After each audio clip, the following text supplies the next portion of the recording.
నీవు మరలా మమ్మల్ని బ్రతికింపవా అంటూ దైవజనుడు గోజాడిన, లేకపోతే అడిగిన, ప్రార్థించిన ఆ మాటను మనం ఆలోచన చేస్తూ వచ్చాం. తిరిగి అదే ఆలోచనతో, అదే తలంపుతో వాక్యాన్ని ధ్యానం చేసే ప్రయత్నం చేద్దాం. దేవుని ఆత్మ మనకు సహాయం చేయునుగాక. దీనికి గాను ధ్యానం కోసం మీకా గ్రంథంలో 7వ అధ్యాయం 18, 19 వచనాల్లో ఉన్న భాగాన్ని ఆలోచన చేసే ప్రయత్నం చేద్దాం.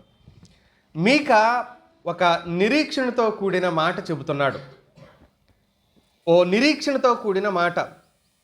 ఏంటి ఆ నిరీక్షణతో కూడిన మాట అనంటే, దేవుని క్షమించే శక్తి మానవుడు కలిగి ఉన్న పాపం కంటే శక్తివంతమైంది అని గుర్తించాడు దైవజనుడు. దేవుని క్షమించే శక్తి, దేవుడు మన్నించే ఆయన సామర్థ్యం, పాపిని దగ్గరకు చేర్చుకునే ఆయన స్థితి మనిషి కలిగి ఉన్న పాపం కంటే కూడా అది గొప్పది అనే ఆశను అందిస్తుంది దేవుని వాక్యం, లేక మీకా గ్రంథం. మీకా గ్రంథం మొత్తానికి 4 ఆలోచనలతో ప్రారంభమై ముగుస్తుంది. నేను వాస్తవంగా ఆదివారం వాటి నేపథ్యాలు దాదాపుగా చెప్పం. ఎందుకనంటే దీనిని డివోషనల్ మెసేజ్ అని అంటాం అన్నమాట. కనుక డాక్ట్రినల్ విషయాలు, హిస్టారికల్ విషయాలు మనం ఎక్కువగా చర్చించుకోము. ఆ ఉద్దేశంతో ఆ విషయాలన్నీ వదిలేసి మనం ఆధ్యాత్మిక కోణాన్ని ఆలోచన చేస్తాం. అది దృష్టిలో పెట్టుకొని ఆలోచించండి. శాశ్వతమైన దయ, దేవుని దయ శాశ్వతమైన దయ, క్షమించగలిగే ఆయన శాశ్వతమైన క్షమాపణ, దేవునికి దూరమైన ప్రజలతో దేవుడు మాట్లాడుతున్న తీరును గురించి, దేవునికి దూరమైపోయిన ప్రజలతో దేవుడే స్వయంగా మాట్లాడుతున్న తీరును గురించి, ఆయన ఎలా దూరమైపోయిన వారిని తిరిగి ఆహ్వానించుకుంటాడో, సమకూర్చుకుంటాడో, తనకు దూరమైపోయిన వారు దూరమైపోవాలని ఆయన ఆశించడు. దూరమైపోయిన వారు తిరిగి మళ్ళీ రావాలి అనేదే దేవుని యొక్క నిత్యమైన ఉద్దేశం. ఈ స్థితిలో ఉన్న ప్రజలు తిరిగి పునరుద్ధరించబడటం కోసం దాన్ని మనం ఉజ్జీవం అనే పదాన్ని వాడుతూ వచ్చాం. దూరమైపోయిన ప్రజలు తిరిగి ఉజ్జీవించబడాలనే ఉద్దేశంతో దేవుడు ఆ ప్రజల్ని సమకూరుస్తున్న తీరుని మీకా గుర్తించి మాట్లాడాడు. అందుకనే 5వ అధ్యాయంలో యేసుక్రీస్తు ప్రభువారి పుట్టుకను గురించి మాట్లాడుతున్న సందర్భాన్ని కూడా మనం గమనించవచ్చు.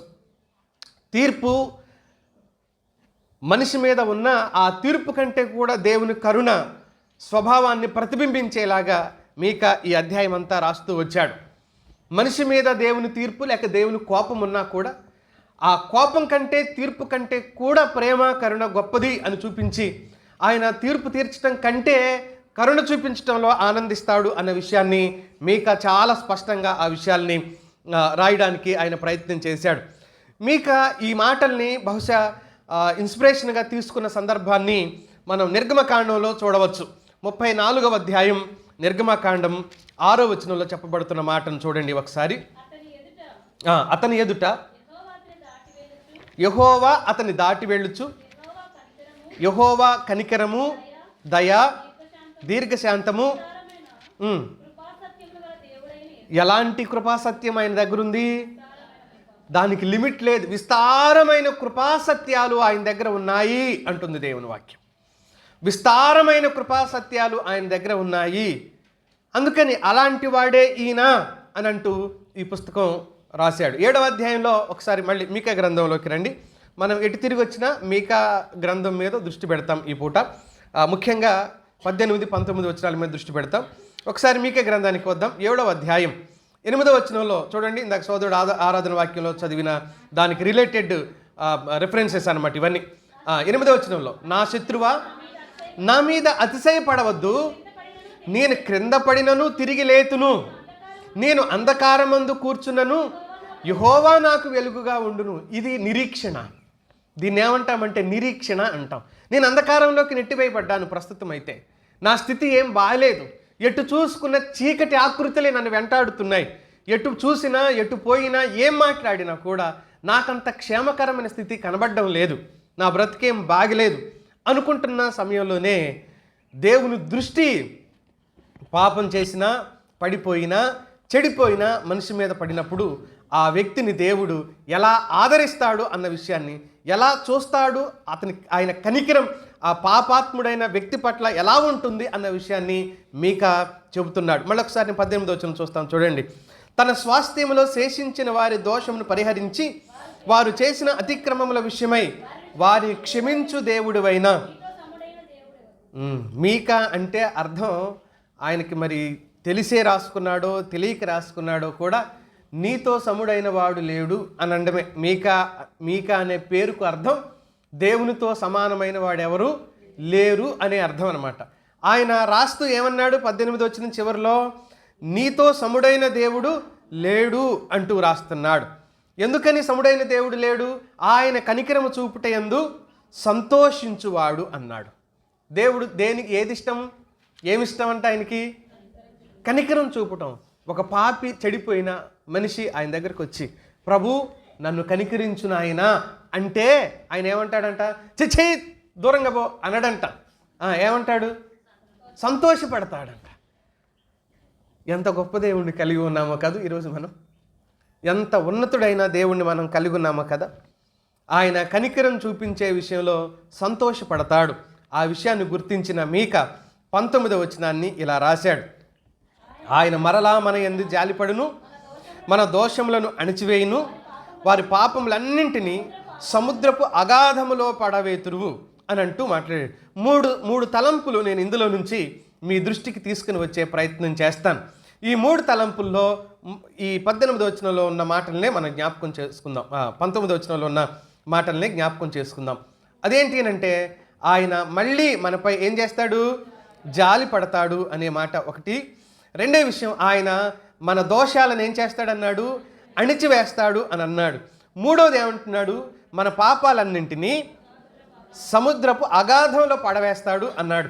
ఈ 3 ఆలోచనలు మీ దృష్టికి తీసుకుని వచ్చి మనం వీలైనంత త్వరగా సందేశాన్ని ముగించుకునే ప్రయత్నం చేద్దాం మిత్రులారా. సరే, విషయానికి వస్తున్నాం. ఆయన మళ్ళీ మనపై ఏం చూపిస్తాడు? జాలి చూపిస్తాడు అంటున్నాడు మీకా. ఆయన మళ్ళీ మనపై కరుణ చూపిస్తాడు. కంపాషన్ అనే పదాన్ని వాడాడు. ఆయన మళ్ళీ మన మీద జాలి చూపెడతాడు, కరుణ చూపెడతాడు అని. దీంట్లోంచి నేను 5 తలంపులు మీ దృష్టికి తీసుకుని వస్తా. మళ్ళీ మనపై ఆయన కరుణ లేకపోతే జాలిని చూపిస్తాడు. అలసిపోని సున్నితమైన హృదయం దేవుంది. అలసిపోని సాధారణంగా సున్నితమైన హృదయాలు తొందరగా అలసిపోతుంటాయి. ప్రతిదానికి తొందరగా బలహీన పడిపోతుంటాం. కానీ దేవునిది సున్నితమైన హృదయమే, కానీ ఆయనది అలసిపోయే హృదయం కాదు. తన ప్రజల పట్ల దేవుని వాగ్దానంతో ఈ వచనం వివరిస్తూ ఉంది. వాగ్దానంతో కూడిన వచనంగా మీకా ఈ మాటను మనకు చూపుతూ ఉన్నాడు. అందులోనే భాగంగా 7వ అధ్యాయం 18లో కనికరం చూపుటయందు ఆయన సంతోషించువాడు. ఆయన కనికరం చూపటం మాత్రమే కాదు. మీకా విలాప వాక్య గ్రంథం 3వ అధ్యాయం 22, 23 వచనాలు చూడండి. యెహోవా కృపగలవాడు, ఆయన వాత్సల్యత ఎడతెగక నిలుచున్నది గనుక మనము నిర్మూలము కాకున్న వారం. మనం ఎందుకు నిర్మూలం కాలేదో కారణం చెబుతుంది దేవుని వాక్యం. ఆయన వాత్సల్యం మన మీద ఎడతెగక, ఆయన కనికరం మన మీద ఎడతెగక నిలబడుతుంది కాబట్టి మనము నిర్మూలము కాలేదు, మనము నాశనము కాలేదు, మనము లయము కాలేదు. మన నీతితో తెలివితో తప్పించుకొని తిరిగినందువల్ల మనం సేఫ్లో ఉన్నాం అని కాదు మిత్రులారా. ఆయన వాత్సల్యం లేతే ఆయన కనికరం మన మీద ఉన్నందువలన మనం నిర్మూలం కాలేదు అంటున్నాడు. రెండవది, మళ్ళీ అనే పదం, అగైన్ అనే పదాన్ని వాడుతున్నాడు దైవజనుడు. మళ్ళీ అంటున్నాడు. ఏంటి మళ్ళీ? ఈ పదం పునరావృతిని సూచిస్తూ ఉంది. మళ్ళీ అంటే తిరిగి నిలబెడతాడు. ఒకనాడు నిలబడ్డవాడే పడిపోయాడు, ఒకనాడు సరిగా ఉన్నవాడే చెడిపోయాడు, ఒకనాడు స్వార్థ ప్రకటన చేసిన వాడు, దేవుని పక్షాన పనిచేసిన వాడు పరిస్థితుల కారణంగానో, వ్యక్తుల కారణంగానో, విధానాల కారణంగానో ఆధ్యాత్మిక స్థితిలో బలహీన పడిపోయిన వ్యక్తి గురించి మాట్లాడుతూ మళ్ళీ ఆ వ్యక్తిని ఏం చేస్తాడంట? ఆయన నిలబెడతాడు అని. మళ్ళీ ఆ వ్యక్తి పట్ల ఆయన దయ చూపుతాడు. దయ చూపటం ఆయన ఆపడు. తాజా కృప మళ్ళీ అతని జీవితంలో కుమ్మరిస్తూ ఉంటాడు. ఆయన తాజాగా మళ్ళీ నూతనమైన వాత్సల్యం, నూతనమైన కృపతో ఆ మనిషిని నింపుతాడు అని మీకా ఈ విషయాన్ని గమనించాడు. దీని గురించి హోషేయ ఇలా అన్నాడు. ఒకసారి చూద్దాం. 14వ అధ్యాయం హోషేయ గ్రంథం 14వ అధ్యాయం 4వ వచనంలో ఉన్నమాట, వారు విశ్వాసఘాతకులు కాకుండా నేను వారిని గుణపరచుదును. ఎంత గొప్ప దేవుడో చూడండి. విశ్వాసఘాతకులు కాకుండా చెడిపోయారు, పడిపోయారు, దేవునికి దూరం అయిపోయారు. ఆ స్థితిలో ఉన్న మనుషులతో ఆయన ఏమంటున్నాడంటే, వారు విశ్వాసఘాతకులు కాకుండా నేను వారిని గుణపరుచుదును, వారి మీదనున్న నా కోపము చల్లారెను. ఎంత గొప్ప స్నేహితుడు ఆయన. మనస్ఫూర్తిగా నేను వారితో ఏం చేస్తాను? స్నేహం చేస్తాను అంటున్నాడు. ఈ పడిపోయిన మనిషితో, ఈ చెడిపోయిన మనిషితో, ఈ దూరమైపోయిన మనిషితో, ఈ పాడైపోయిన మనిషితో ఆయన అంటున్నాడు, నేను మనస్ఫూర్తిగా స్నేహం చేస్తాను, నేను వారి విశ్వాసఘాతకులు కాకుండా చేస్తాను, నేను వారితో స్నేహం చేస్తాను. ఎవరు చేయగలరు? ఒకసారి స్నేహంలో తేడా వస్తే, బంధాలలో తేడా వస్తే భార్యాభర్తలు విడిపోవడం లేదు. అపనమ్మకం కలిగిందనుకోండి విడిపోతున్నారు. స్నేహితుల మధ్య అపనమ్మకం కలిగిందనుకో విడిపోతున్నారు. రకరకాలైన బంధాలు కుప్పకూలిపోతున్న నేపథ్యంలో చెడిపోయిన వ్యక్తితో ఏమంటున్నాడు? మనస్ఫూర్తిగా మళ్ళీ నేనేం చేస్తాను? స్నేహం చేస్తాను. ఎవరు చేయగలరు ఇలా? ఎవరు చేర్చుకోగలరు ఇలా? ఆయన పాదాల చెంత ఒక పాపిని, చిచ్చే అని కాలుతో తన్నేయాల్సిన మనిషిని, తిరస్కరించవలసిన మనిషిని, మనిషే మరో మనిషిని తిరస్కరిస్తున్న నేపథ్యంలో ఉన్న మనం, అయితే ఆయన అంటున్నాడు, ఇలాంటి మనిషిని నేను తిరస్కరించను, నేను స్నేహిస్తాను అని చెప్తున్నాడు ఆయన.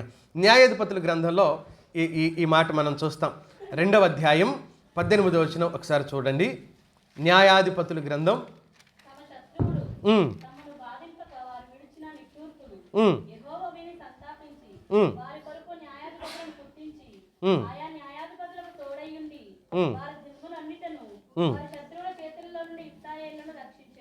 ఇటో చూస్తున్నాడు చూడు ఒకసారి. న్యాయాధిపతుల గ్రంథంలో ప్రజలు చేసిన పాపాన్ని బట్టి వారికి శిక్ష కలిగింది. ప్రజలు చేసిన పాపాన్ని బట్టి వారు శిక్షించబడుతున్నారు. అయితే అక్కడ ఏమంటున్నాడు? తమ శత్రువులు తమ్మును బాధింపగా వారు విడిచిన నిట్టూర్పులు యెహోవా విని, వాస్తవానికి వారు తప్పు చేసినందువల్లే శత్రువులు వచ్చి వారి మీద దాడి చేశారని మనకు అర్థమవుతుంది బైబిల్లో. ముఖ్యంగా న్యాయాధిపతుల గ్రంథంలో స్టోరీ చాలా స్పష్టంగానే ఉంటుంది. వాళ్ళు తిరుగుబాటు చేస్తున్నారు, శత్రువులు వచ్చి వాళ్ళని ఇబ్బంది పెడుతున్నారు. వారి నిట్టూర్పులు విని మళ్ళీ ఏం చేస్తున్నాడు ఆయన? వారి కొరకు న్యాయాధిపతులను పుట్టించి ఏర్పాటు చేసి వారి పక్షంగా పనిచేస్తూ వచ్చాడు.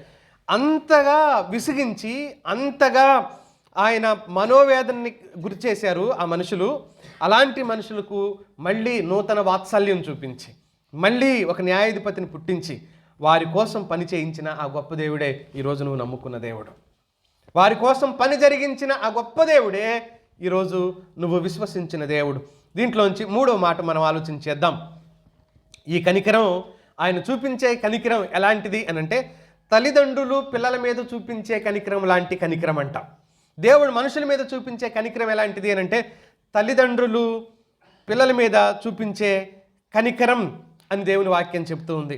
మనం చదువుతాం యెషయా గ్రంథంలోనే, స్త్రీ తన గర్భమును పుట్టిన చంటి బిడ్డను మరచునా, వారైనా మరచుదరేమో కానీ నేను నిన్ను మరువను అని చెప్పిన వాడు ఆయన.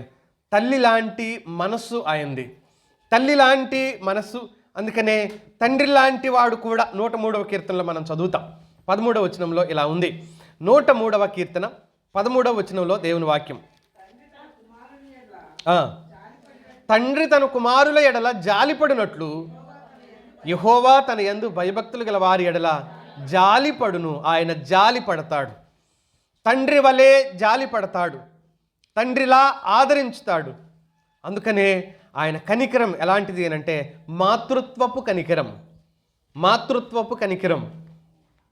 తల్లికి తెలుసు, తండ్రికి తెలుసు ఆ పిల్లల మీద ఉండే ప్రేమ. ముఖ్యంగా తల్లి మనస్సు ఆ చంటి బిడ్డ మీద ఎంతటి కనికరం కలిగి ఉంటుందో, ఎఫెక్షన్ కలిగి ఉంటుందో, మమకారం కలిగి ఉంటుందో ఆ మనస్సు దేవుడు కలిగి ఉన్నాడు అని దేవుని వాక్యం చెబుతుంది. తండ్రి లాంటి లేక తల్లి లాంటి మనస్సు అని దేవుని వాక్యం చెబుతూ ఉంది. ఆయన చూపించే కనికరం పాపి అయిన మనిషి పట్ల ఎలాంటిదంటే, చంటి బిడ్డ పట్ల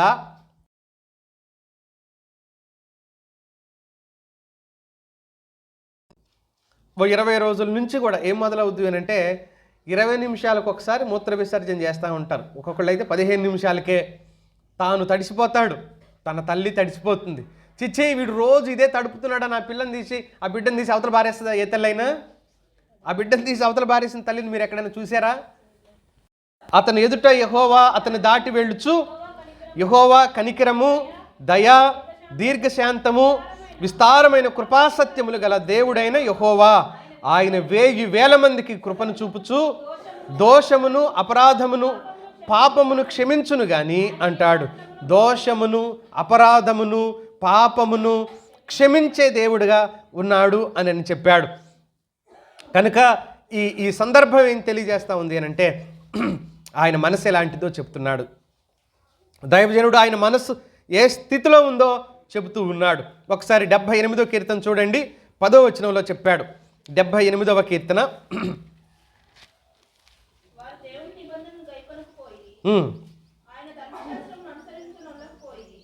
ఆయన ధర్మశాస్త్రమును అనుసరించలేదు, ఆయన నిబంధనను మరిచిపోయారు, గైకొనలేకపోయారు అనే మాటను మనం చదువుతాం. ఆ తర్వాత వచనాలు ఏం చెప్తున్నాడు అంటే, అయినను ఆయన వారి కోసం ఏం చేశాడంట, అరణ్యంలో బండను చీల్చాడు. 15వ వచనంలో చూడండి, బండను చీల్చాడు. ఆ 14వ వచనంలో కూడా అగ్ని, రాత్రి అగ్ని, పగలేమో మేఘం వారి కోసం నిలబడి ఉండటాన్ని జ్ఞాపకం చేస్తున్నాడు.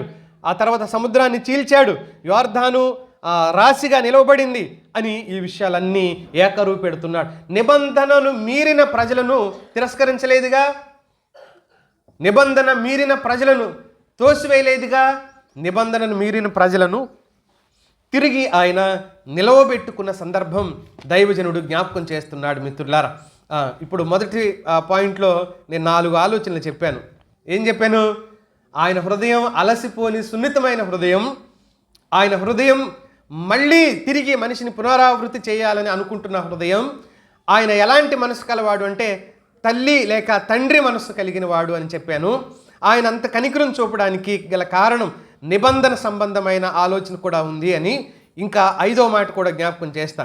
క్రీస్తునందు ఆ వాగ్దానాలు నెరవేర్పుకు విస్తరించాలనే ఉద్దేశంతో ఆయన దయ చూపించాడు.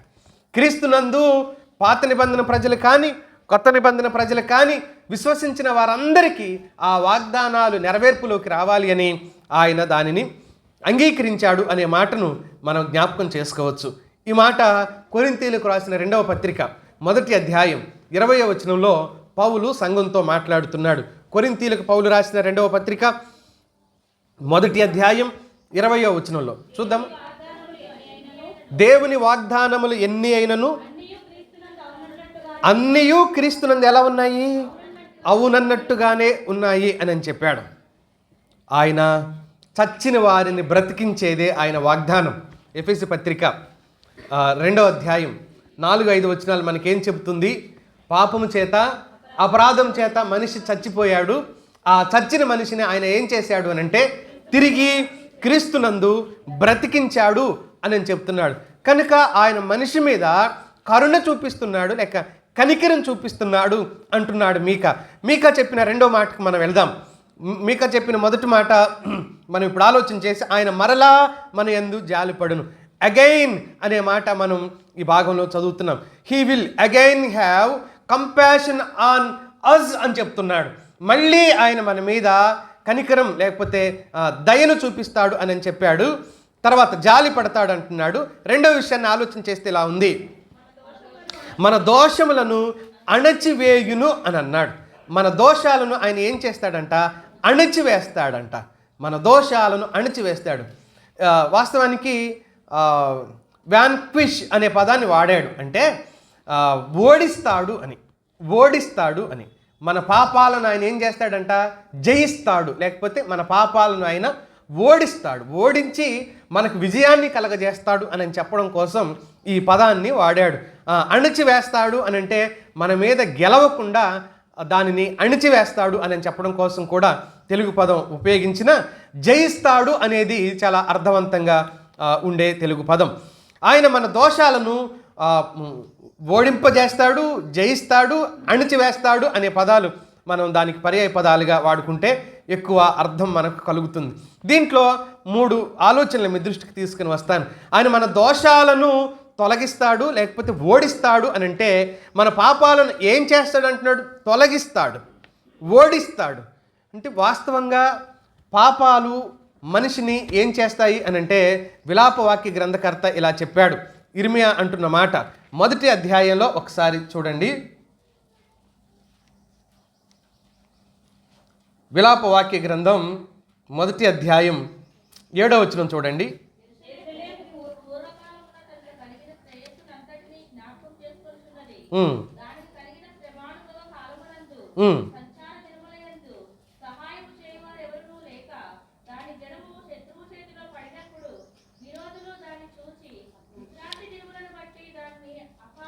అపహాస్యం. పాపం మనిషిని ఏం చేస్తుందంటే హాస్యం చేస్తుంది, అపహాస్యం చేస్తుంది, నవ్వుల పాలు చేస్తుంది అని చెప్పాడు. పాపము మనిషిని నవ్వుల పాలు చేస్తుంది. నవ్వుల పాలు మాత్రమే కాదు, 14వ వచనం చూడండి. కాడి కట్టినట్టుగా అపరాధాలు, కాడి, ఎద్దులకి మెడ మీద కాడి కడతారు చూడండి, బండి ఎడ్లకు. అది ఎంత భారంగా ఉంటుందో పాపం కూడా మనిషికి భారంగా మారిపోతుంది అని చెప్పాడు. పాపం కూడా మనిషికి భారంగా మారిపోతుంది. భారంగా మారిపోతున్న ఈ పాపాన్ని గురించి ఆయన ఏం చేశాడంటే దాన్ని పూర్తిగా ఓడించాడు. అందుకనే అంటాడు, పాపము ఇక మీదట, రోమపత్రిక 6వ అధ్యాయంలో, పాపము ఇక మీదట 12-13 వచనాల్లో ఉంటుంది అనుకుంటా, చూడండి ఒకసారి. మన మీద ఇక ఏం చేయదు? ప్రభుత్వము చేయదు. ఏలుబడి, ఆ పదం కూడా వాడచ్చు. ఏలుబడి చేయదు, ప్రభుత్వము చేయదు అని అన్నాడు. ఎందుకని? మనం పాపానికి ఇక మీదట ఏం కాము? దాసులము కాము. నీతికే మనం, కృపకు మనం దాసులమయ్యాం అని అన్నాడు. కనుక మన మీద పాపము ఇక మీద ప్రభుత్వము చేయదు. ఆయన ఓడించాడు కాబట్టి ప్రభుత్వం చేయదు. పాపానికి పరిపూర్ణమైన పరిష్కారం యేసుక్రీస్తు ప్రభువారు సిలువలో జరిగించాడు. దీంట్లో నుంచి 3 తలంపులు నేను చెప్తాను అన్నాను కదా. మొదటి తలంపు ఏంటంటే, మీకా ఈ ప్రస్తావన చేస్తూ దాదాపుగా పాత నిబంధనలో రచయితలన్నీ పొయిట్రికల్గా, కవితా దృక్పథంతో రాస్తూ ఉంటారు చాలా విషయాలని. దీన్ని ఎలా మార్చాడు అని అంటే, దాన్ని పాపాన్ని ఒక పోరాట యోధుడిగా మార్చాడు. పాపాన్ని ఒక పోరాట యోధుడిగా, పోరాట యోధుడైన శత్రువుగా చెబుతూ దేవుణ్ణి ఎలా చెబుతున్నాడంటే విజయవంతమైన యోధుడిగా చెబుతున్నాడు. శత్రువైన యోధుడు పోరాడుతూ ఉన్నాడు, కానీ విజయవంతమైన యోధుడిగా దేవుని కనపరుస్తూ ఉన్నాడు. ఒక విచిత్రమైన సంవాదం వాళ్ళిద్దరి మధ్యలో పెట్టేశాడు. దేవునికిని, శత్రువు లేకపోతే పాపానికి మధ్యలో పెట్టేశాడు. దాన్ని పెట్టి ఈయన ఏమంటున్నాడు అని అంటే, మన దోషాలను ఆయన జయిస్తాడు, మనం జయించలేం. మన పాపాన్ని మనం జయించలేం. పాపాన్నే కాదు, శరీరాన్ని కూడా మనం జయించలేం. ఆయన తోడుంటే తప్ప, ఆయన సహాయం చేస్తే తప్ప అంటుంది. దీనికి పరిష్కారంగా ఏం చేశాడు? యెషయా రాసిన గ్రంథంలో చెప్పాడు. 53వ అధ్యాయం 5-6 వచనాల్లో యేసుక్రీస్తు ప్రభు వారి సిలువ మీద ఏం చేశాడు? దేనిని బట్టమా? మన అతిక్రమ క్రియలను బట్టి ఆయన గాయపరచబడ్డాడు, మన దోషాలను బట్టి నలగొట్టబడ్డాడు, మన సమాధానార్థమైన శిక్ష ఆయన మీద పడిపోయింది అని చెప్పాడు. ఆయన మీద పడిపోయింది, మన సమాధానార్థమైన శిక్ష ప్రభువు మీద పడిపోయింది, మనకు శాంతిని కలగజేసిన శిక్ష ఆయన మీద పడింది అని చెప్తున్నాడు. ఆయన యోధుడై ఉండి ఆయనే పోరాటంలోకి దిగి ఆయనే పోరాడుతూ మనకు పరిష్కారం కలగజేశాడు అని చెప్తున్నాడు మీకా. ఆయనే పరిష్కారం కలగజేశాడు. మనకు గాయాలేమి తగలలేదు మన పాపాన్ని బట్టి, మనమేం పోరాడవలసిన అక్కర్లేకుండా ఆయనే పూర్తి పరిష్కారం కలగజేశాడు, ఆయనే పూర్తి విడుదలను కలగజేశాడు అని చెప్తున్నాడు. అందుకనే ఆయన జయించాడు, ఆయన గెలిచాడు మన పాపాలను సహితం. ఆయన సిలువలో ఎందుకు చనిపోవాల్సి వచ్చింది? ఆయన నోట ఏ కపటం లేదు కదూ, ఆయనలో ఏ పాపం లేదు కదూ. ఆయన ఎందుకోసం చనిపోయాడు? నాకు బదులు, మనందరికీ బదులు, మన కోసం ఆయన సిలువలో మరణించవలసిన అవసరతను గురించి దేవుని వాక్యం చెబుతూ ఉంది. మీకాలో మరొక మాట, ఈ 2వ పాయింట్లో మరొక మాట జ్ఞాపకం చేస్తా. మీకాలో ఒక నిశ్చయత ప్రతిధ్వనిస్తూ ఉంది. ఆయన నిశ్చయతతో కూడిన మాట మాట్లాడుతున్నాడు. ఏంటి మీకాలో ప్రతిధ్వనించే ఆ నిశ్చయత ఏంటి అని అంటే, ఆయనే పరిహారి, ఆయనే పరిహారి కాబట్టి మనకు శిక్ష లేదు అని. మీకా అంతరంగంలోంచి ప్రతిధ్వనిస్తున్న మాట, మనకు శిక్ష లేదు. ఈ మాట పౌలు రాశాడు. మళ్ళీ 8వ అధ్యాయం రోమీయులకు రాసిన పత్రిక 1-2 వచనాల్లో ఇలా చెప్తుంది దేవుని వాక్యం. క్రీస్తునందున్న ఎడల ఏ శిక్షా విధి లేదు అని చెప్పాడు. క్రీస్తులో ఉంటే నీ పాపం నీ మీద మోపబడదు, నీ నేరం నీ మీద మోపబడదు. కారణం, నీ పాపాలకు శిక్ష ఆయన భరించాడు కాబట్టి, నీ పాపాలకు శిక్ష ఆయన మోసాడు కాబట్టి. మిత్రులారా, మీక మనల్ని ఎక్కడికి నడిపిస్తున్నాడు అని అంటే, యేసు శిలువ వైపు చూడు అంటున్నాడు. యేసు శిలువ వైపు చూడు అంటున్నాడు. ఆయన భాష, ఆయన భావం కొత్త నిబంధన విశ్వాసకి ఎంతో నిరీక్షణను తెచ్చిపెట్టేలా కనబడుతుంది, ఎంతో నిరీక్షణతో కూడిన మాటగా కనబడుతుంది. ఈ నిశ్చయత రక్షించబడిన మనందరిలో ఉన్నప్పుడు మనం కృతజ్ఞతతో ఆయన స్తుతించొద్దు. నా పాలి దైవానివి నువ్వు, నాకు బదులు శిక్షను నువ్వే భరించావు. పాపమెరుగని ఆయనను దేవుడు మన కోసం ఏం చేశాడు? పాపముగా చేశాడు. కొరింథీ 2వ పత్రిక 5వ అధ్యాయం 20వ వచనంలో మనం చదువుతాం. మన కోసరము పాపముగా చేయబడ్డాడు, మనను బట్టి ఆయన పాపముగా చేయబడ్డాడు. పేతురు కూడా 2వ అధ్యాయం 1వ పత్రికలో 22-24 వచనాల వరకు ఉన్న భాగంలో ఆయన తానే తన శరీరమందు మ్రాను మీద మన పాపములను ఏం చేశాడు? మోసాడు, భరించాడు అనే మాట కూడా చెప్పాడు. రోమపత్రికలో 8వ అధ్యాయంలో 4వ వచనంలో కూడా ఈ మాట మనం చూస్తాం. చూడండి, 4వ వచనంలో చివరి భాగం చదవండి. దేవుడు తన సొంత కుమారుని పాప శరీరాకారముతో పంపి ఆయన శరీరమందు పాపములకు శిక్ష విధించెను. ఆయన శరీరం, పాపమేమో మన శరీరంలో ఉంది, పాపానికి శిక్షేమో యేసుక్రీస్తు ప్రభు శరీరంలో వేయబడింది. అందుకనే ఆయన కొట్టబడ్డాడు, అందుకనే ఆయన నలగగొట్టబడ్డాడు. కనుక మిత్రులారా, మీకా నిశ్చయిత ఏంటి అంటే ప్రత్యామ్నాయం ఒకటి ఉంది అని అన్నాడు. 3వ మాట జ్ఞాపకం చేస్తా. ఈ సందర్భాన్ని మనం ఆలోచించే ప్రయత్నం చేస్తే, ఏది మీకా చెబుతున్న విడుదల గురించిన మాట, మీకా చెబుతున్న విడుదల, ఆత్మీయుడికి జరిగిన విడుదల గురించి మీకా చెబుతున్న మాట మనం ఆలోచించాలి అని అంటే మనం కొలస్సీ పత్రికకు రావాలి. కొలస్సీ పత్రిక 2వ అధ్యాయానికి రావాలి. 13-15 వచనాలు కలిసి ఉన్నాయి. ఒకసారి చూద్దాం, చదవమ్మా. మరియు అపరాధముల వలనను శరీరమందు సున్నతి పొందక వలనను మీరు మృతులై ఉండగా దేవుడు వ్రాతరూపకమైన ఆజ్ఞల వలన మన మీద రుణముగాను మనకు విరోధముగాను ఉండిన పత్రమును మేకులతో సిలువకు కొట్టి దాని మీద చేవ్రాతను తుడిచివేసి మనకు అడ్డం లేకుండా దానిని ఎత్తివేసి మన అపరాధములన్నింటినీ క్షమించి ఆయనతో కూడా మిమ్మల్ని జీవింపచేసెను. చాలండి, ఆయనతో కూడా జీవింపచేసెను అనే మాటను చదువుతున్నాం. ఆయన అతిక్రమాలన్నింటినీ క్షమించడం మాత్రమే కాదు, ఏం చేసాడు అంటున్నాడు? తుడిచివేశాడు అని చెప్తున్నాడు. ఇక లేవు, ఎత్తివేశాడు, కనబడవు. తుడిచివేశాడు, అసలు ఎక్కడ రాశాడు? రాసిన పలకే లేకుండా చేశాడు. తుడిచివేశాడు, పలకను లేకుండా చేశాడు, క్షమించేశాడు అని చెప్తున్నాడు. కనుక రక్షించబడిన వ్యక్తిలో ఈ పాపాలను గురించి ఇంకా ఆలోచన చేయవలసిన అవసరం లేదు. రక్షించబడిన వ్యక్తి గతకాలపు పాపాల గురించి ఆలోచన చేయవలసిన అవసరం, ప్రస్తుత కాలం ఉన్న స్థితిని గురించి మాత్రమే ఆలోచన చేయాలి. ప్రస్తుతపు స్థితి గురించి మాత్రమే ఆలోచన చేయాలి. దీని గురించి రక్షణ సిద్ధాంతంలో 3 ఆలోచనలు చెప్తాడు. ఏంటి ఆలోచన అంటే, పాపపు శిక్ష ఆత్మీయుడి జీవితంలో తొలగించబడింది. దీన్ని సమర్థనవాదం, క్రైస్తవ రక్షణ సమర్థనవాదం అంటాం తెలుగులో, జస్టిఫికేషన్ అంటాం ఇంగ్లీష్లో. దీన్నే రెండవది ఏం చెప్తాడంటే, పాపపు శక్తి దాని శక్తిని కోల్పోయిందంటే ఒక రకంగా అది విచ్ఛిన్నం చేయబడింది. పాపపు శక్తి ఏమైపోయిందంటాడు? విచ్ఛిన్నం చేయబడింది, అది కూలిపోయింది. అది నా మీద పనిచేస్తుంది కానీ ప్రభావవంతంగా రక్షించబడిన నా మీద పని చేయదు. దీన్నే పరిశుద్ధపరచబడటం అని అంటాం, పవిత్రీకరణ అని అంటాం. విశ్వాసం ఏం చేయబడ్డాడు? పవిత్రీకరించబడ్డాడు అని చెప్తుంది. శాన్సిఫికేషన్ అని అంటాం దీన్ని, పరిశుద్ధపరచబడ్డం గురించి. మూడవది ఏం చెప్తాడు అని అంటే, రక్షణ సిద్ధాంతంలో దీని గురించి, పాపపు ఉనికి ఒకరోజు మొత్తానికే పోతుంది. ఇప్పుడు పోలేదు, ఇప్పుడు ఉంది. ఒకరోజు ఆ మనిషి జీవితంలో పని చేయకుండా పాపపు ఉనికి పూర్తిగా లేకుండా పోతుంది. దీన్నే మహిమపరచబడ్డం. విశ్వాసం ఏమైపోతాడంట? మహిమపరచబడతాడు. గ్లోరిఫికేషన్ అంటాడు. ఇదే రోమపత్రిక 8:31లో చెప్పే మాట. గ్లోరిఫికేషన్, మహిమపరుస్తాడు.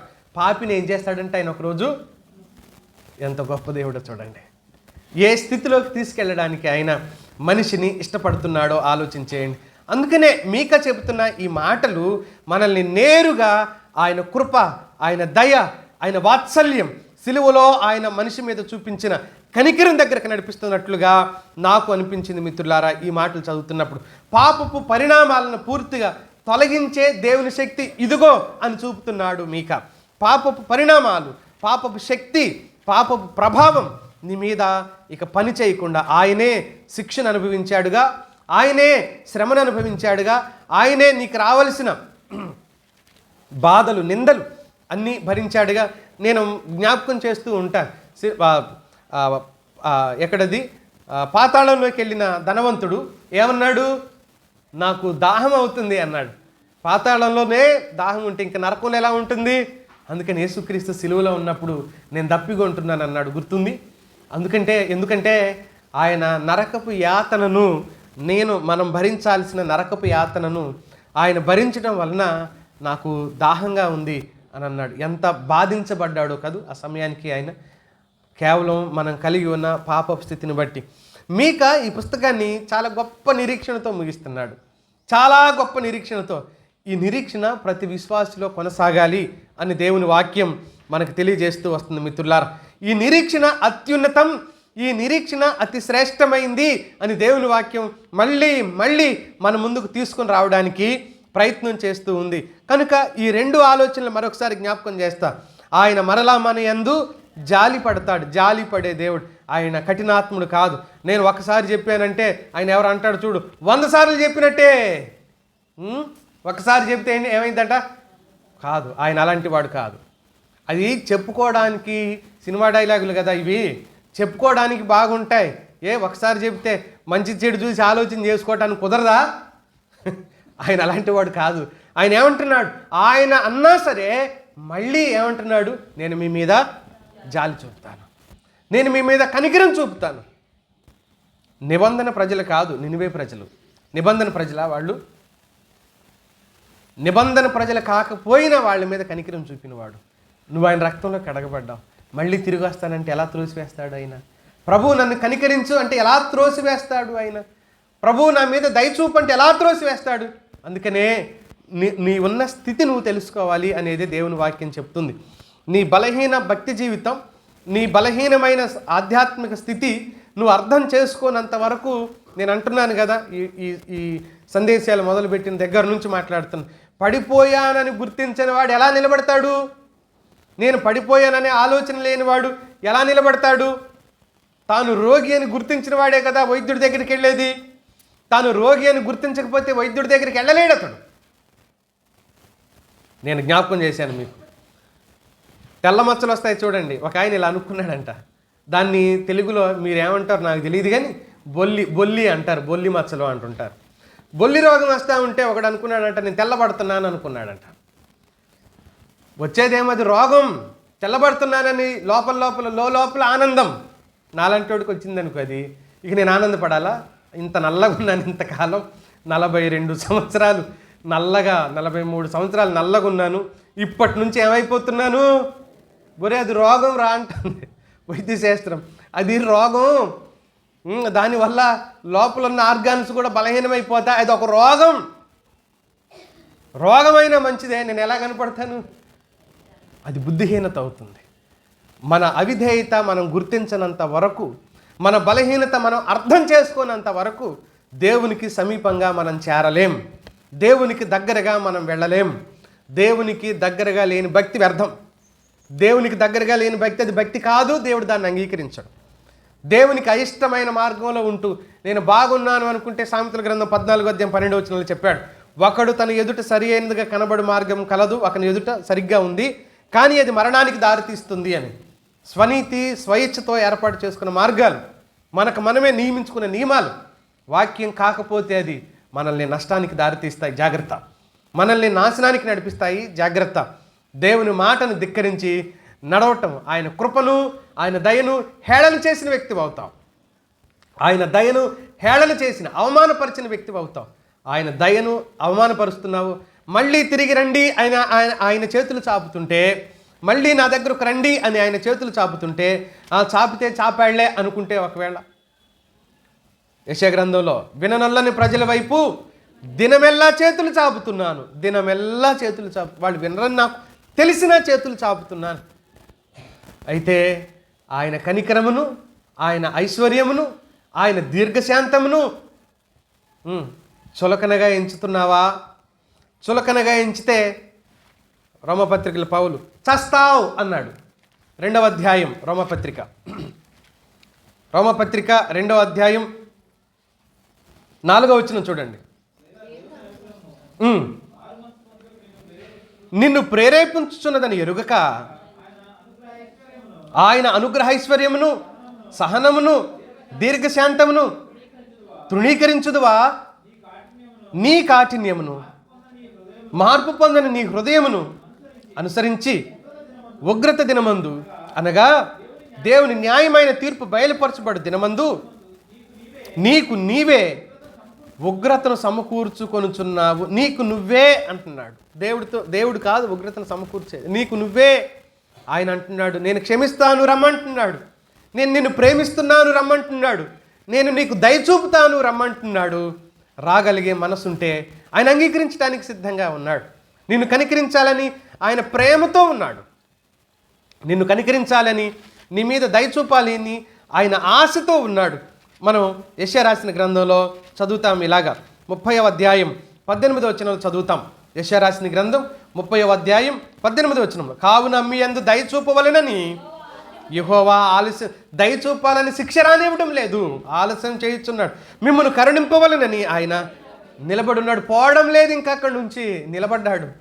ఎంత గొప్ప దేవుడు నువ్వు కలిగి ఉండి మార్చుకోకపోతే నష్టపోతాం స్నేహితులారా, మార్చుకోకపోతే నష్టపోతాం అని దేవుని వాక్యం చెప్తుంది. 3వ మాట చెప్తాను చూడండి. మీకా చెప్పిన మాట, మా పాపాలన్నీ లేక మన పాపాలన్నీ సముద్రపు అగాధంలో నువ్వు పడవేస్తున్నావు. సముద్రంలో అని అనలా, అగాధంలో పడేస్తున్నాడు. ఇందాక 2వ పాయింట్లో ఆయన దేవుణ్ణి ఒక విజయవంతుడైన వీరుడిగా, సాతానుణ్ణి కూడా లేకపోతే పాపాన్ని కూడా పోరాడే ఒక యోధుడిగా చెబుతూ యుద్ధ భూమిని క్రియేట్ చేశాడు అక్కడ ఆ కవిత్వంలో, ఆ లైన్లో. ఇప్పుడు యుద్ధ భూమి నుంచి ఎక్కడికి తీసుకొచ్చాడు విషయాన్ని? సముద్రం దగ్గరకు కాదు, సముద్రపు అడుక్కు తీసుకెళ్ళిపోయాడు, సముద్రపు అగాధంలోకి తీసుకెళ్ళిపోయాడు విషయాన్ని. ఏమంటున్నాడు? పాపాలన్నీ సముద్రపు అగాధం. దీంట్లో నుంచి నేను కొన్ని ఆలోచనలు మీ దృష్టికి తీసుకుని వస్తా. మొదటి సందర్భం, యుద్ధ భూమి నుంచి సముద్రపు అగాధానికి మార్చేశాడు ఈయన. ఎందుకు ఇలా యుద్ధ భూమి నుంచి సముద్రపు అగాధానికి మార్చేశాడు అనంటే, పాపాన్ని క్షమించటంలో దేవుని యొక్క నైపుణ్యం ప్రత్యేకమైంది మిత్రులారా. దేవుని యొక్క మనసు, ఆలోచన ప్రత్యేకమైంది. పాపాన్ని క్షమించే దగ్గర ఆయన ఆలోచన ఎందుకు ప్రత్యేకమైంది అని మనకు వాక్యం చెబుతుంది అనంటే, అగాధంలో పడవేసిన పాపం ఎలా దొరుకుతుంది మళ్ళీ? ఎక్కడ అగాధం? మళ్ళీ నదిలోనో, వాగులోనో, చెరువులోనో కాదు, అది మహాసముద్రపు అగాధంలో అడుగున పడేశాడంటే తీసుకెళ్ళిపోయి. అగాధం అని అంటే ఎంతో లోతైన దానికి ఉపయోగించే పదం. అది లోతైన స్థలంలో పడేశాడంటే తీసుకెళ్ళి. కారణం ఏంటి అని అంటే, ఇక ఎన్నటికీ అవి తిరిగి రాకుండా ఉండాలి అని. విచిత్రం ఏంటంటే, మనం చేసిన పాపాలను ఆయన మర్చిపోతున్నాడు, కానీ కర్మగాలి మనం మర్చిపోలేకపోతున్నాం. వాటిని ఇంకా మనం మర్చిపోలేకపోతున్నాం. పోనీ మనం వదిలిపెట్టలేకపోతున్నాం. మళ్ళీ మళ్ళీ ఆ పాపం పట్ల ఆసక్తి ఉండటానికి మనం ఈ విషయంలో సిగ్గుపడాలి మిత్రులారా. మళ్ళీ మళ్ళీ ఆ పాత రోత పాపం పట్ల ఆసక్తి, దాన్ని జ్ఞాపకమే చేసుకోకూడదు. పౌలు తిమోతికి సాక్ష్యం చెబుతున్నాడు. ఏమని సాక్ష్యం చెబుతున్నాడు? పూర్వము నేను దోషకుడను, హింసకుడను, హానికరుడను అంతవరకు చెప్పేసి వదిలేశాడు. కానీ దొంగతనం ఎలా చేశాడో, సంఘాలను హింసించాడుగా, ఒక్కొక్కళ్ళని ఆడవాళ్ళని ఏం చేశాడో తెలుసా? మనకేమైనా తెలుసా? ఆ సమాచారం ఉందా బైబిల్? పోనీ ఆయన చెప్పుకున్నాడు ఎప్పుడైనా? 3 సార్లు తన సాక్ష్యం అపోస్తుల కార్యగ్రంథంలోనే చెప్పుకున్నాడు. ఒకసారి తిమోతితో చెప్పుకున్నాడు, ఒకసారి కొరింథీయులతో చెప్పుకున్నాడు. ఎప్పుడైనా నేను ఇలాంటి పని చేశానని పర్టిక్యులర్ పని గురించి ఏమైనా వివరంగా చెప్పుకున్నాడా ఎప్పుడైనా? కానీ సభల్లో పాంప్లెట్ చేస్తారు కదా, దాంట్లో ప్రత్యేక ఆకర్షణ ఏంటి ఆకర్షణ? ఫలానా ఆయన వచ్చి ఏం చెప్తాడు? సాక్ష్యం చెప్తాడు. ఇప్పుడు ఆయన చెప్తాడు వచ్చిన దగ్గర నుంచి. ఒకసారి నేను విన్న గజ దొంగ అంట ఆయన, ఎవరు ఆయన పేరు ఏదో చెప్పారు, సువస్తుపురం దొంగ ఒక ఆయన ఎవరినో తీసుకొచ్చారు, ఆయన పేరు నాకు గుర్తురావట్లేదు. కానీ ఆయన తీసుకొస్తే ఆయన చెప్తా దొంగతనం ఎలా, ఇప్పుడు నేను అనుకున్నా అది అయిపోయిన తర్వాత, ఎప్పుడో 20 years బ్యాక్, అది ఆ సాక్ష్యం అయిపోయిన తర్వాత ఇప్పుడు నేను కూడా ఈజీగా దొంగతనం చేయొచ్చు అనిపించింది నాకు. ఎందుకు? చెప్పాడు కదా ఎలా చేయాలో. ఆయన చెప్పాడు ఎలా చేయాలో, అన్ని వందల వేల మందిలో చెప్పేశాడు. ఏమని? దొంగతనం ఎలా చేయాలో భలే చెప్పాడు. ఎప్పుడు చేయాలో, ఎలా చేయాలో, దొరకకుండా ఎలా ఉండాలో చెప్పేశాడు. ఇవే పనికి మాలిన సాక్ష్యాలు? ఇవే సాక్ష్యాలంటే? చేసిన వెధవ పనులు చెప్పుకోవడం సాక్ష్యమా? కాదు, కాదు. అవి దేవుడు క్షమించేశాడు, సాక్ష్యంగా దాన్ని కన్వర్ట్ చేయకూడదు. వాటిని సాక్ష్యంగా మార్చి మళ్ళీ ప్రజల మధ్యలో మనం చేసిన దరిద్రాన్ని, రోత పనులని చెప్పకూడదు. దాన్ని కాదు చెప్పవలసింది. వాటిని ఆయన మర్చిపోయాడు, మనం కూడా మర్చిపోవాలి. వాటిని ఆయన వదిలేశాడు, సముద్రపు అగాధంలో పడేశాడు తీసుకుని పోయి. 103వ కీర్తన ఇందాక చదివాం, 12వ వచనం చూడండి ఒకసారి. 103వ కీర్తన 12వ వచనం. పడమటికి తూర్పు ఎంత దూరమో ఆయన మన అతిక్రమములను అంత దూరపరిచాడు. ఇక్కడ వాడిన పదాన్నే మారు మనసు అనే దగ్గర కూడా వాడారు దైవజనులు. మారు మనసు అనే దగ్గర కూడా ఇలాంటి పదాన్నే దైవజనులు వాడారు. అక్కడ వాడిన మారు మనసు అనే పదానికి ఏంటి అంటే, ఇద్దరు వ్యక్తులు ఒక పాయింట్లో నుంచి బయలుదేరతారు. ఒకడేం తూర్పుకి, ఒకడేం పడమటికి బయలుదేరతాడు. అయితే వాళ్ళు ఎప్పటికీ కలుసుకోరు. వారి మార్గాలు, ప్రయాణాలు అభిముఖంగా ఉన్నాయి, పరస్పర విరుద్ధంగా ఉన్నాయి. కాబట్టి వాళ్ళు అలా వెళ్ళిపోతారు తప్ప వాళ్ళు ఎప్పుడూ కలుసుకోరు. అతి తెలివి ఉపయోగించి భూమి గుండ్రంగా ఉంటుందిగా కింద కలుసుకుంటారు అనకండి. పదం అర్థం కావటం కోసం వాడారు దైవజనులు. దేవుడు వాళ్ళకి ఆ తలంపునిచ్చాడు.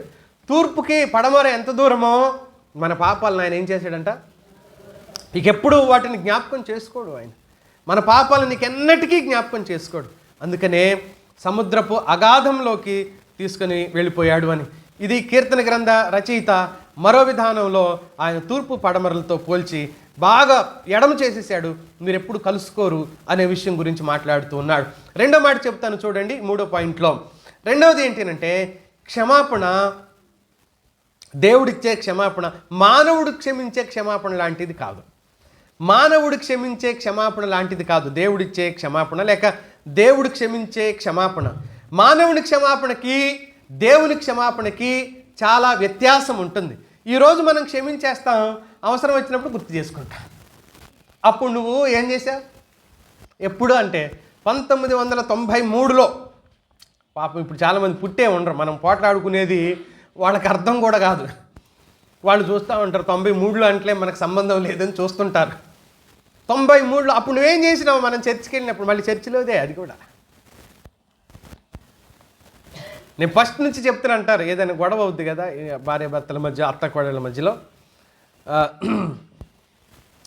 వాళ్ళు మంచి గొప్ప విశ్వాసులు అనమాట. అందుకనే వాళ్ళ పరిష్కారాలు కూడా పాస్టర్ గారులతోనే పరిష్కారం. పెద్ద విశ్వాసులు కదా, లేచినా కూర్చున్నా వాళ్ళు దేవుడే, ఇంకేం నోటి నుంచి రాదు వాళ్ళకి.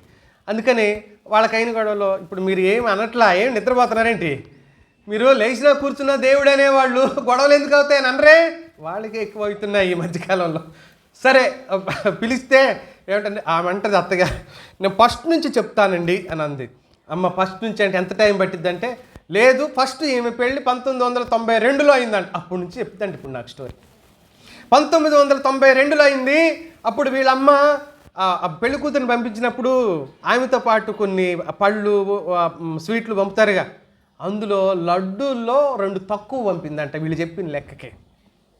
అప్పటి నుంచి చెప్తుందంటే ఏమి ఇప్పుడు మనం వాడం కానీ భలే తిట్టాలనిపించింది. అలాంటి మనుషులు మనం తిట్టం కాబట్టి అలాంటి వాళ్ళు బతికిపోతున్నారు.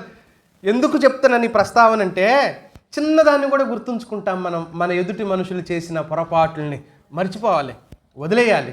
వదిలేయగలిగితే నువ్వు ఆరోగ్యంగా ఉంటావు, మానసిక ప్రశాంతత కూడా కలుగుతుంది.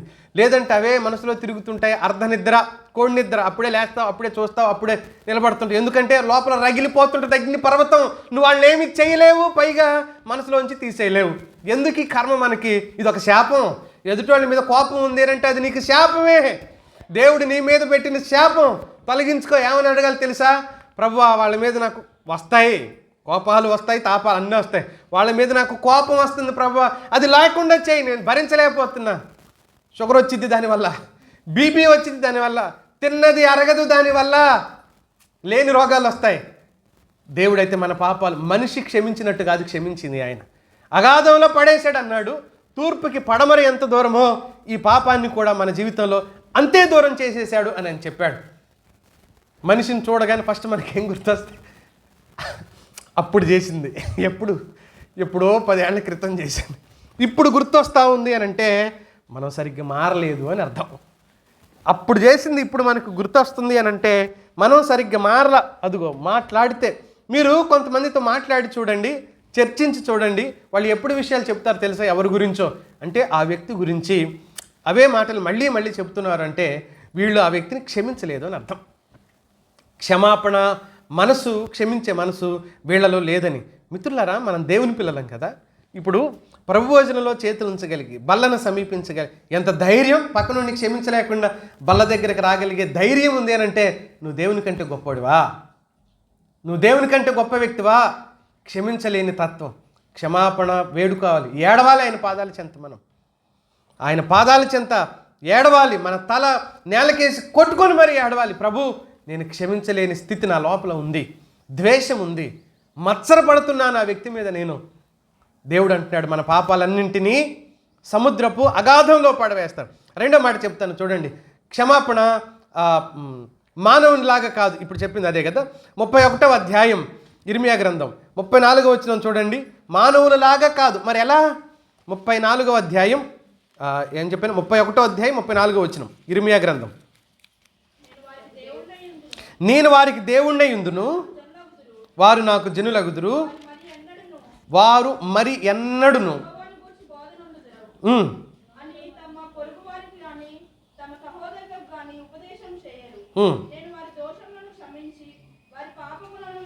నేను వారి దోషములను క్షమించి వారి పాపములను ఇక ఎన్నడూను జ్ఞాపకం చేసుకొనను గనుక అల్పులేమి గనులేమి అందరూ నన్ను ఎరుగుదురు. ఇదే యెహోవా వాక్కు. నేను క్షమిస్తాను గనుక. మనిషి క్షమించినట్లుగా కాకుండా ప్రత్యేక రీతిలో. హెబ్రీ పత్రిక రచయిత దీన్ని పదే పదే రాశాడు. ఒకసారి చూస్తారా? హెబ్రీ పత్రికకి రండి. 8వ అధ్యాయం 12వ వచనం చూడండి.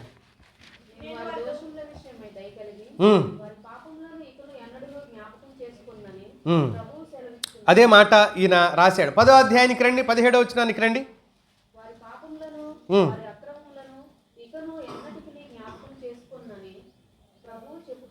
మళ్ళీ మళ్ళీ దైవజనుడి ఈ మాటలు రాయటంలో ఆయన ఎంత ఆనందించుంటాడో ఆలోచించండి. ఆయన ఎంత దయ కలిగి ఉన్నాడో మనుషుల పట్ల. 3వ మాట చెప్తాను.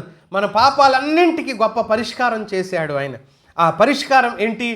కేవలం క్షమించడానికిను పరిష్కరించడానికిను చాలా తేడా ఉంది మిత్రులారా.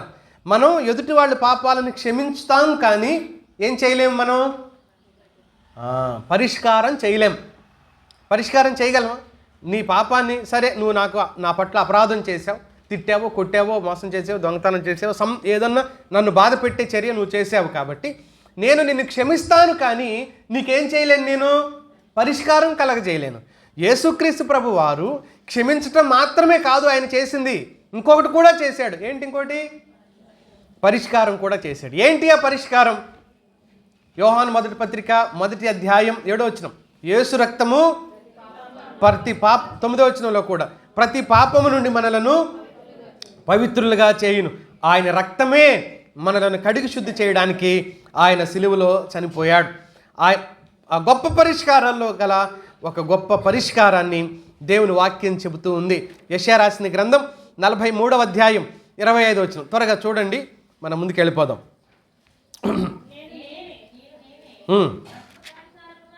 నా చిత్తానుసారంగా నీ అతిక్రమాలు ఏం చేశాడు? తుడిచివేస్తున్నాను. తుడిచివేసి ఇంకేం చేయను? ఎప్పటికీ కూడా నేను వాటిని జ్ఞాపకం చేసుకొనను అన్నాడు. తుడిచివేసిన తర్వాత, వాటిని శుభ్రపరిచిన తర్వాత, నీ నుంచి దూరపరిచిన తర్వాత నేను వాటిని ఇక మీదట ఎన్నడూను నేను వాటిని జ్ఞాపకం చేసుకోను అని చెప్పాడు. జ్ఞాపకం చేసుకొని మంచి మనసు ఆయనలో ఉన్నట్టు. 4వ మాటను జ్ఞాపకం చేస్తాను చూడండి. క్రీస్తులో నెరవేర్చబడిన ప్రత్యామ్నాయం. క్రీస్తులో నెరవేర్చబడిన ప్రత్యామ్నాయం. ప్రత్యామ్నాయం అంటే బదులు అని, అంటే నాకు బదులుగా ఆయన నిలబడటం, అది ప్రత్యామ్నాయం. నాకు బదులుగా ఆయన నిలబడ్డాడు. అందుకనే యోహాను యేసుక్రీస్తు ప్రభుని చూసి ఏమంటాడు? ఇదిగో లోక పాపములను మోసుకుని పోయే, యోహాను సువార్త 1:29, లోక పాపములను మోసుకుని పోయే దేవుని గొర్రెపిల్ల అని చెప్పాడు. ప్రత్యామ్నాయంగా ఆయనే ఈ లోకానికి వచ్చాడు. మిత్రులారా, ఈ 3 ఆలోచనల్లో నుంచి మనం ఏమి నేర్చుకోగలుగుతున్నాం? ఈ 3 తలంపులు మనకి ఏమి నేర్పిస్తున్నాయి? ఆయన మన యందు జాలి పడుతున్నాడు. ఆయన మన పాపాలన్నింటినీ, మన దోషాలన్నింటినీ జయిస్తున్నాడు. మన పాపాలన్నింటినీ సముద్రపు అగాధంలో ఆయన మన పాపాలను పడవేసేవాడిగా ఉన్నాడు. అయితే మనం చేయవలసిన మరొక 5 కార్యక్రమాలు దేవుని వాక్యం చెబుతుంది. నేను త్వరగా చెప్తా, వివరించను, కానీ మీరు రిఫరెన్స్ చదవండి చాలు, మిగతా వాళ్ళు వినండి. ఎఫెసీయులకు రాసిన పత్రిక 4వ అధ్యాయం 32వ వచనంలో ఈ మాటను చదువుతాం. ఎఫెసీ పత్రిక, ఒకని ఎడల ఒకడు దయ కలిగి కరుణాహృదయులై క్రీస్తునందు దేవుడు మిమ్మల్ని క్షమించిన ప్రకారము మీరు ఒకరినొకరు క్షమించుకోండి, అప్పుడే నిజమైన దేవుని పిల్లలు అవుతారు. క్రీస్తు మిమ్మలను క్షమించిన ప్రకారము మీరు కూడా ఏం చేయాలి? కరుణా హృదయులై, కరుణా హృదయంతో. ఎలా క్షమించుదాం?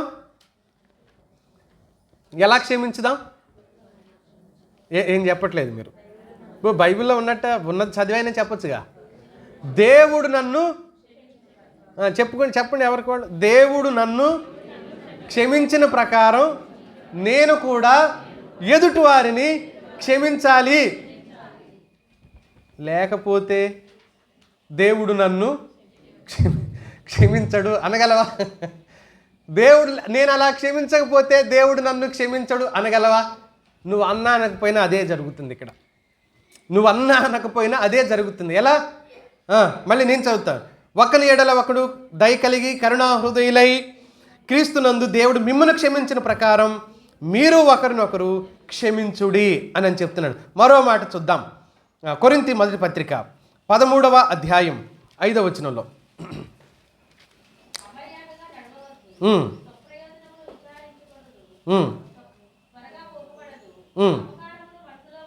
అపకారము మనస్సులో ఉంచుకోకుండా, అపకారాన్ని మనసులో ఉంచుకోకుండా ఉండటం.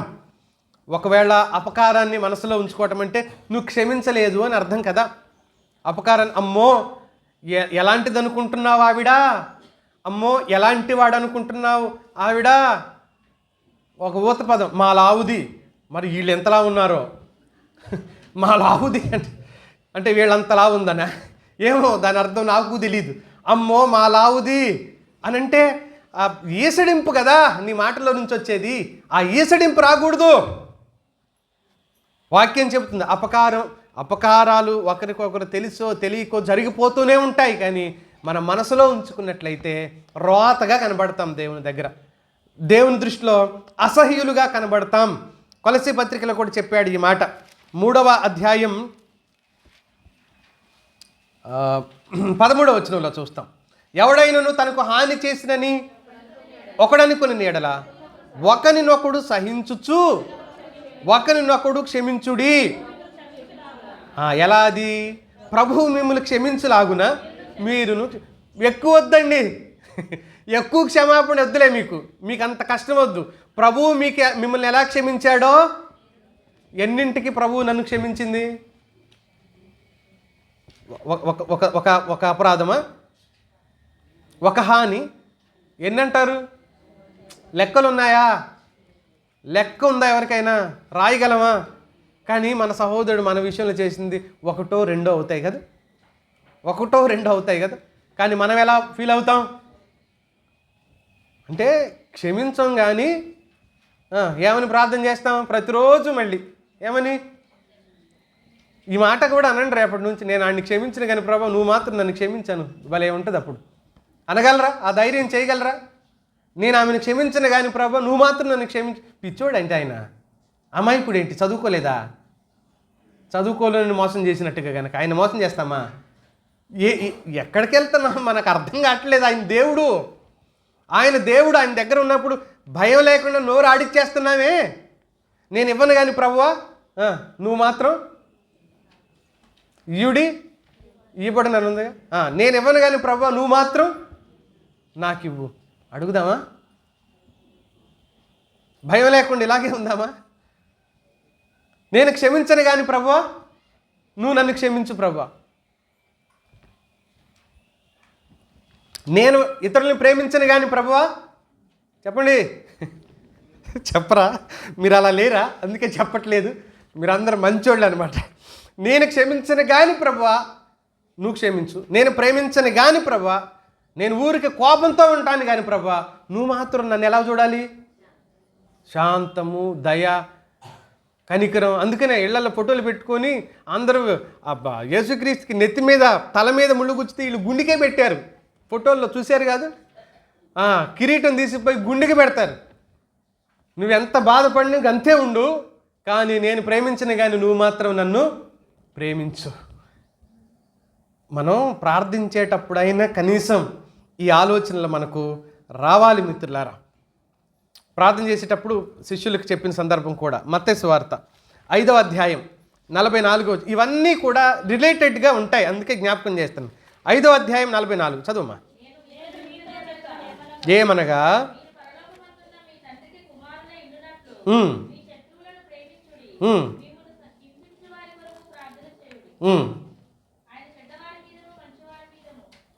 ఇక్కడ ఏమంటున్నాడు మీ శత్రువులను ప్రేమించండి మిమ్మల్ని హింసించు వారి కొరకు శత్రువులను ప్రేమించారా ఎప్పుడైనా శత్రువులను ప్రేమించారా ఎప్పుడైనా హింసించే వారి కొరకు ప్రార్థన చేశారా ప్రభువారు శిష్యులకు ప్రార్థన నేర్పాడు చూడండి ఆ ప్రార్థనలో కూడా ఆయన ఏం చెప్పాడు మా ఎడల అపరాధం చేయు వారిని మేము క్షమించి ఉన్న ప్రకారము సేమ్ ఒకటే కొలత ప్రభు ఎక్కువ వద్దు మాకు మేము మా ఎడల అపరాధం చేసిన వారిని క్షమించినట్లుగా అలాగే నువ్వు క్షమించి ఎక్కువ వద్దు మమ్మల్ని మరి మనం అలా క్షమించగలిగితేనే దేవుని ఎదుట నిలవబడగలుగుతాం సరే ఇలా చెప్పుకుంటూ పోతే ఇలాంటి సందర్భాలు బైబిల్లో చాలా కనపడతాయి మీకా చెప్తున్న మాటకే మళ్ళీ తిరిగి వద్దాం దేవుడు తిరిగి చేర్చుకోవడానికి ఇష్టపడుతున్నాడు ఎలాంటి స్థితిలో ఉన్న మనిషినైనా దేవుడు తిరిగి చేర్చుకోవడానికి అంగీకరిస్తున్నాడు పాపాత్ముడైన మనిషినైనా కనుక ఆయన కనికరం ఆయన కరుణ చూపిస్తున్నాడు మళ్ళీ అంటున్నాడు పడిపోయినా చెడిపోయినా చితికిపోయినా ఆయనకు దూరమైన వ్యక్తులను సహితం ఆయన దగ్గర చేర్చుకోవడానికి ఇష్టపడుతున్నాడు మళ్ళీ దయచూపడానికి ఇష్టపడుతున్నాడు పాపంతో నింపబడిన వాగ్దాన ప్రజల గురించి మీకా చాలా బాధపడ్డాడు వాళ్ళు వాగ్దాన ప్రజలైనా దేవుణ్ణి విడిచిపెట్టిపోయే దుష్ట హృదయం వాళ్ళల్లో ఉంది ఆ కారణం చేత మళ్ళీ వాళ్ళని వదిలిపెట్టకుండా కనికరం చూపడానికి ఆయన ఇష్టపడుతున్నాడు ప్రతిరోజు నూతన వాత్సల్యం నూతన కృప వెంబడి కృప యోహాను సువార్త 1:16 చదువుతాం మనం కృప వెంబడి కృప మన మీద ఆయన చూపిస్తూనే ఉన్నాడు మన దోషాలను తొలగిస్తాడు మన పాపాలను పూర్తిగా మన నుంచి దూరం చేస్తాడు కాబట్టి ఆయన పిలుస్తున్నాడు ఆయన ఆహ్వానిస్తున్నాడు ఆయన రమ్మని చెబుతున్నాడు అంగీకరించే మనసు నీకుంటే ప్రభువా ఇదిగో నువ్వు క్షమించడానికి సిద్ధంగా ఉన్నావు కనుక నన్నే క్షమించు నాలో దోషం ఉంది అని చెప్పుకోగలిగే మనసు నీకుంటే తలలు వంచు ప్రార్థన చేసుకుందాం అందరం తలలు వంచి ఒక మాట ప్రభుతో చెప్పుకుందాం ఆయన సన్నిధానానికి అప్పగించుకుందాం